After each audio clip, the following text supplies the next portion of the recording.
because it leads to? Because there are certain coping mechanisms, especially when you start talking about substances, right?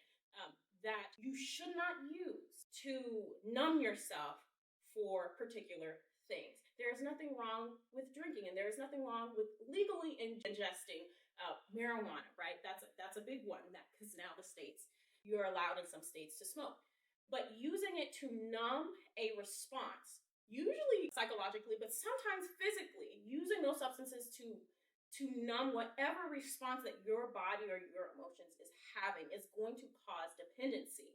That is what we do not want. If you inappropriately use your coping skills or inappropriately use things to cope, you are going to create a dependency. Sometimes people are creating dependencies and they do not even mean to.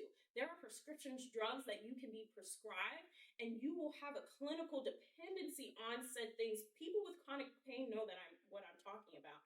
You will have a physiological dependency on said prescribed drug that you were taking, but now your doctor or whomsoever that has prescribing authority has prescribed you this, they need you to wean it off. They need you to be weaned off of it because you no longer need it in the same way because your injury is not what it once was, right? Dependency, usually you're going to find dependency. People are using the same substances or inappropriate substances to not feel the pain of something that is healed or should be healed or will not be healed at all until you stop using that substance.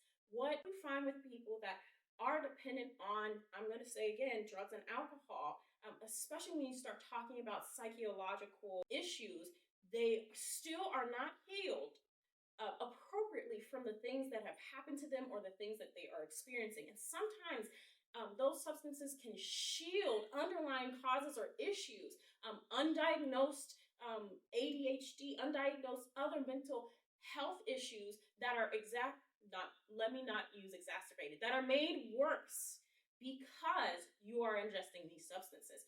And so while we say everything in moderation, right? Everything legal in moderation, but what we don't want is people becoming dependent on these things when there might be a really, really needed issue that we have to address, be it physiologically or emotionally.